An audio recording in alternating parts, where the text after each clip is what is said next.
So the speed of light in a vacuum, we use a special letter to denote this term, and it's c, and it's the same c from this famous equation of Einstein. So this is the speed of light squared.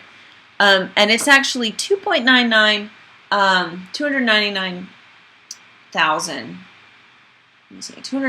million meters per second.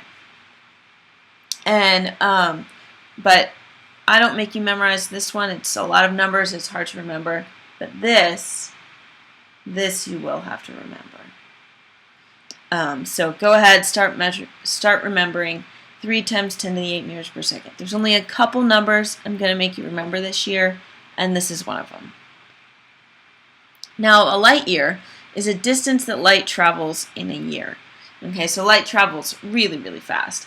And it'll actually travel this far in a year. So when you're in if you're watching like a science movie or a space movie, will travel so many light years, and that's 9.46 times 10 to the 12 kilometers. That's really far. It's a really far distance. You will have to memorize C. Now we're going to talk a little bit about the electromagnetic spectrum. One of the things that is on the electromagnetic spectrum is color. We see color. It's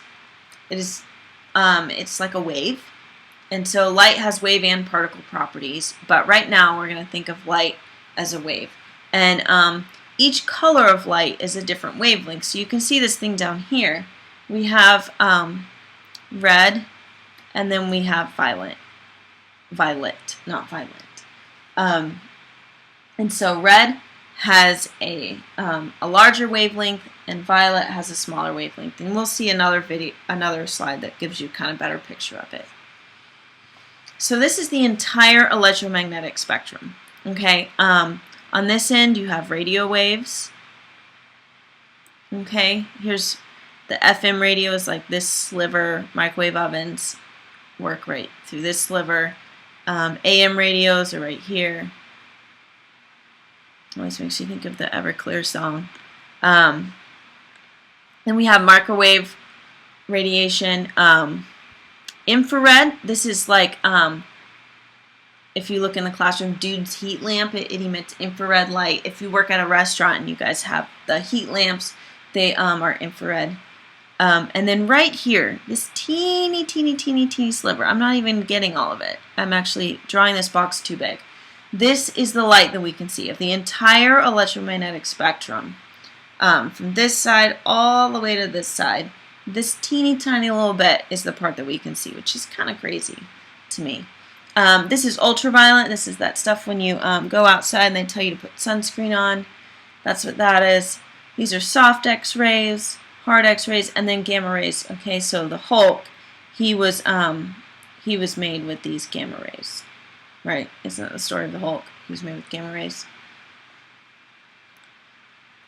Now, here's what I was talking about where you can see the wavelengths a little better. So this is supposed to be this color right here. This is violet. You can't really see it because it's almost the color of the black.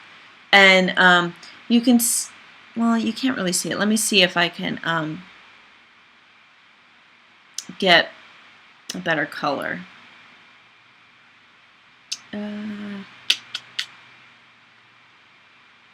Let's see. We'll try yellow. So this is supposed to be violet. I know I'm writing violet and yellow, but they didn't have yellow. And then here's sort of the wavelength for violet. I didn't do it very well. Okay, and this is indigo, and then blue.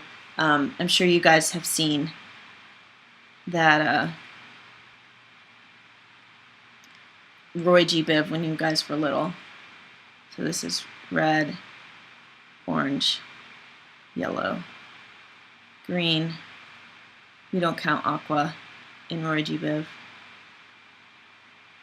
Blue, indigo, violet. There's a music video on the site if you watch it. It's really good. It's really funny for Roy G. Biv. I had students, and I'm not even kidding, they would like sing the song during the test so they could remember the way the the way the colors are. So you can see with the violet, it's going to have a high frequency, which means if it has a high frequency, that means it's going very fast, so it has a low wavelength.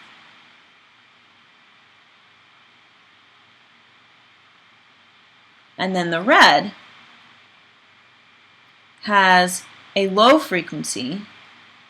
That means it's going slow,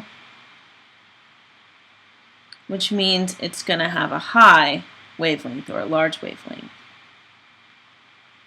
I don't know why I thought that I could fit this down here. Anyway, that's wavelength. And that's the electromagnetic spectrum.